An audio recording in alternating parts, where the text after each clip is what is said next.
नमस्कार, मेरा नाम है डॉक्टर पूरू धवन और आज इस वीडियो में हम बात करने वाले हैं कि पैरालिसिस पेशेंट जिसको लगता है, जिसका हाथ नहीं चल रहा, पैर नहीं चल रहा, उसको किस तरह का खाना खाना चाहिए जब मौसम ठंडा हो जाता है, जैसे अभी हो रहा है। जब मौसम ठंडा हो जाता है तो बॉडी में बहुत सारे चेंजेस आते हैं नेचुरल तरीके से। हर किसी इंसान का बॉडी वेट बढ़ना शुरू होता है और इस पीरियड को हेल्दी पीरियड कहा जाता है क्योंकि इस टाइम में बीमारियां कम होती हैं, बॉडी में एनर्जी ज़्यादा होती है। आप जो खाना खाते हो वो बहुत तेज़ी से डाइजेस्ट होता है और बहुत तेज़ी से बॉडी को लग रहा होता है। तो कहने का मतलब ये है कि ये जो ठंड का मौसम है, ये बहुत ज़्यादा फ़ायदेमंद होता है किसी भी बीमारी के अंदर, और ये लकवे के लिए भी बिल्कुल सही है।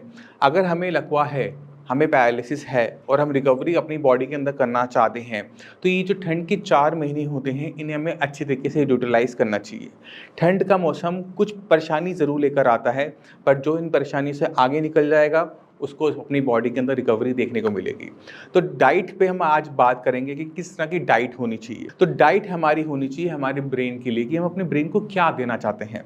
क्योंकि जब हमें पैरालिसिस हुआ था, लकवा हुआ था, तो ब्रेन के अंदर क्लॉट आया था, ब्रेन के अंदर नस फटी थी और वो हील नहीं हो पा रहा। इस वजह से हमारे हाथ-पैर सही तरीके से काम नहीं कर पा रहे। तो जो खाना है वो मसल्स के लिए भी हो, बोन के लिए भी हो और हमारे ब्रेन के लिए खासकर हो, क्योंकि उसने ही सबसे ज़्यादा डेवलपमेंट करनी है। उसने ही न्यूरोप्लास्टिसिटी की हेल्प से अपने आप को और अच्छा करना है, जिससे हमारे हाथ पैर में ताकत आने वाली है। तो खाने के अंदर हमने क्या ध्यान रखना है कि इस टाइम अपने खाने के अंदर आप ड्राई फ्रूट्स को ज़रूर ऐड कीजिए। चाहे आप बादाम लिए, तो अखरोट लिए, उनको चाहे भिगो के लें, चाहे बिना भिगोए लें, बट उसको कुछ ना कुछ 5-6 दाने डेली बेसिस पे कंज़्यूम करें। क्यों? क्योंकि इनके अंदर एसेंशियल अमीनो एसिड्स होते हैं, जो कि हमारे ब्रेन की फंक्शनिंग को बढ़ाने के लिए बहुत ज़्यादा अच्छे होते हैं। दूसरा हमें जो चीज़ लेनी है वो है विटामिन डी। अक्सर जब हम विटामिन डी की बात करते हैं तो पेशेंट को लगता है मैं धूप में बैठ तो रहा हूँ, धूप हम ले तो रहे हैं। धूप आप ले रहे हैं, वो आपकी डेली डोसेज को पूरा कर देगा। मगर अगर गर्मी में जो हम घर के अंदर रहते हैं, उससे हमारी बॉडी में विटामिन डी की डेफिशिएंसी हुई है, तो हमारी रिकवरी करने में दिक्कत आती है। क्योंकि विटामिन डी की डेफिशिएंसी की वजह से जो हमारा माइक्रो ब्लड सर्कुलेशन होता है, मैं दोबारा बोलूँगा, माइक्रो ब्लड सर्कुलेशन, वो कहीं न कहीं हैम्पर होता है। तो विटामिन डी अगर हमारी बॉडी में पूरा है, यानी हमारा जो सर्कुलेशन है वो ब्लड का अच्छा चलेगा, हमारे ब्रेन तक अच्छा ऑक्सीजन जाएगी और उसको रिकवरी करने में हेल्प मिलेगी। तो विटामिन डी का आप एक बार टेस्ट करवा लें। विटामिन डी अगर आपकी बॉडी में कम है तो उसका सप्लीमेंट ज़रूर ले लीजिए। बाकी जो डेली बेसिस पे रिक्वायरमेंट होती है उसको आप धूप से पूरा कर सकते हैं। अगर ध्यान के रखेंगे, धूप में बैठ के भी वही फ़ायदा मिलना है धूप से जितना हमें एक्सरसाइज करके मिलेगा।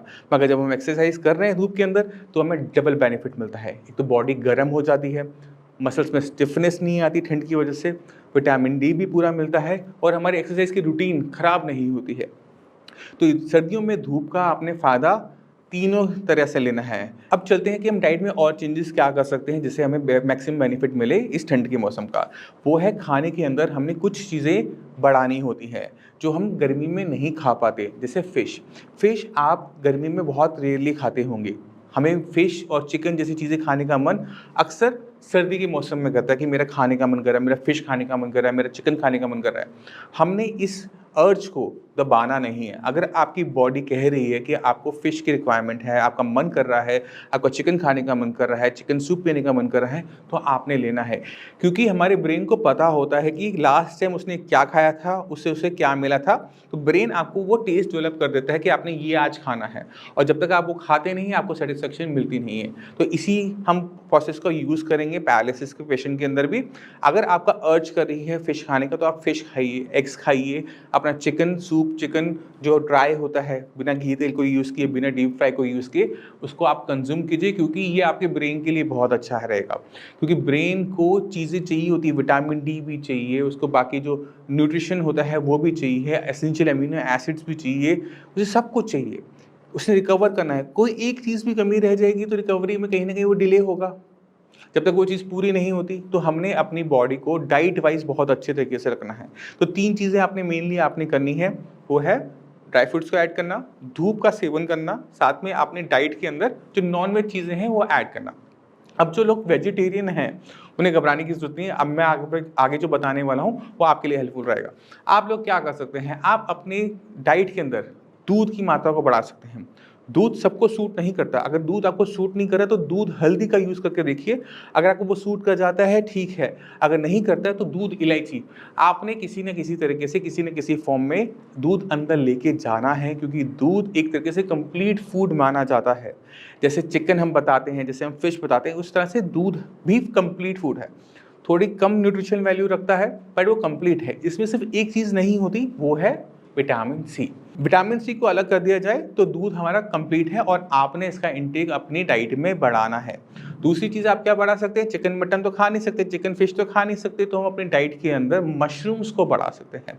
मशरूम्स में उतनी ही ताकत होती है जितना ऑलमोस्ट एक फिश के अंदर होती है, बट क्वांटिटी थोड़ी सी ज़्यादा लेनी पड़ती है, बार बार लेनी पड़ती है, जिससे बॉडी के अंदर डेफिशिएंसीज पैदा ना हो।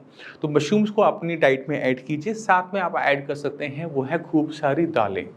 दालों में प्रोटीन ज़्यादा, मशरूम में भी प्रोटीन ज़्यादा, हम चिकन फिश कहते हैं उसमें भी प्रोटीन ज़्यादा।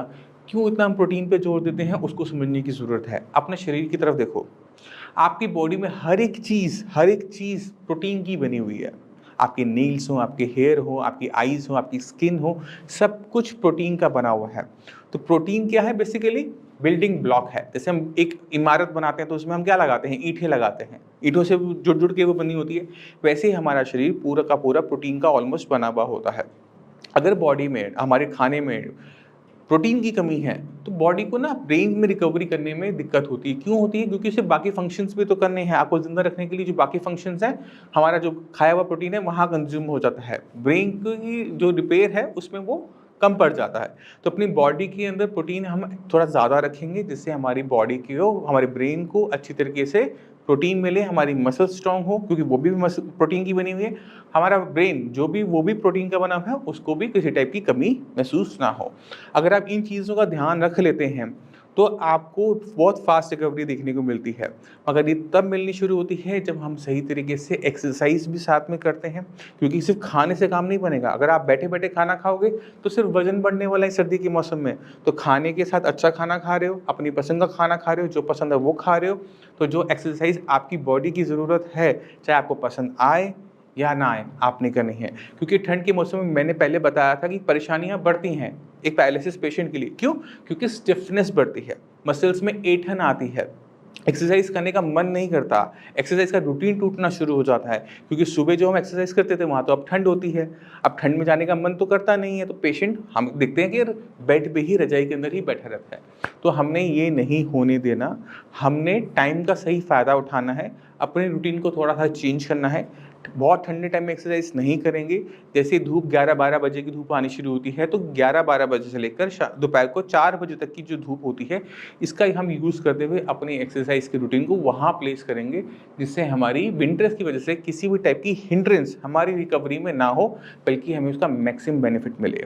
अब हमने 2 चीज़ों पे काम कर लिया, हमने एक्सरसाइज को हमने रीप्लान कर लिया, हमने अपनी डाइट को सुधार लिया, हमने जो मेडिसिन्स ले रहे हैं साइंस इंजीनियरिंग की, जिनको पता है उन्होंने क्या करना है, क्योंकि उनको हम स्पेशल गाइडेंस देते हैं।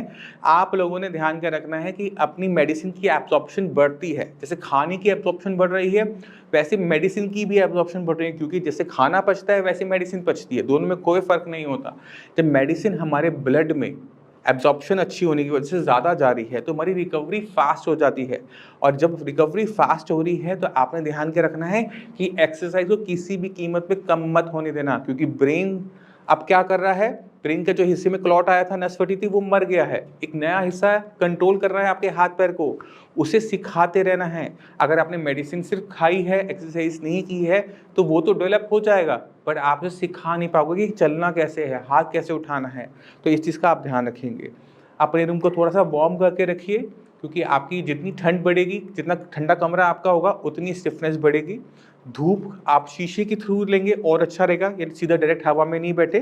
जैसे खिड़की होती है, खिड़की से धूप आ रही है, और वो धूप क्योंकि वो कमरे में होती है, हवा नहीं चल रही होती, तो वो ज़्यादा फ़ायदेमंद हो सकती है। जिनकी यहाँ पे ऐसी पॉसिबिलिटी ना हो, घबराने की ज़रूरत नहीं है। जो धूप आपको मिल रही है आप उसका मैक्सिमम बेनिफिट लेने की कोशिश कीजिए। पर जब बहुत ठंडी हवा चल रही हो तो इस तरह के एनवायरनमेंट को थोड़ा से बचने की कोशिश कीजिए, क्योंकि अगर धूप भी है और ठंड भी चल रही है, हवा ठंडी चल रही है, तो वो स्टिफनेस ज़रूर लेकर आएगी। अगर स्टिफनेस आ भी जाए तो भी घबराने की ज़रूरत नहीं, क्योंकि इसमें आपकी रिकवरी में बैक नहीं आती, आपकी पीछे रिकवरी नहीं जाती। ऐसा नहीं कि आप आज चल पा रहे थे कल नहीं चल पाओगे, ऐसा नहीं होता। एक बार रिकवरी होने के बाद। आपने ध्यान क्या रखना है, स्टिफनेस सिर्फ मसल्स में आई है और स्टिफनेस को दूर करने का तरीका मैं बताता रहा हूँ, फिर बता देता हूँ कि मसल्स को ठंड से स्टिफनेस आएगी और गर्म करने पे वो रिलैक्स हो जाएगी। तो मसाज, मालिश, एक्सरसाइज, ये दोनों ही तरीके आपकी मसल को रिलैक्स करेंगे क्योंकि इसमें गर्मी पैदा होगी। हीटिंग पैड का आप यूज़ कर सकते हैं, थोड़े गर्म कपड़े ज़्यादा पहन सकते हैं जिससे आपकी बॉडी अच्छी तरीके से गर्म रहे, मसल रिलैक्स रहे, किसी टाइप की स्टिफनेस आपको अपने अंदर देखने को ना मिले। तो मैं उम्मीद करता हूँ कि डाइट के अलावा भी आप बहुत कुछ सीख गए होंगे इस वीडियो के अंदर कि हमने किन किन चीज़ों का ध्यान रखना है। फिर भी कोई भी डाउट है, कुछ भी पूछना चाहते हो तो डॉक्टर्स की टीम दे रखी है मैंने, उनकी हेल्प लो, उनसे पूछो, उनसे बात करो, वो आपको पूरा हेल्प आउट करेंगे इस 4 महीने के अंदर बहुत फास्ट रिकवरी लाने में। अब इसी के साथ आप सभी से मैं चलने की आगे चाहूँगा। मिलते हैं अगले वीडियो में, तब तक के लिए नमस्कार।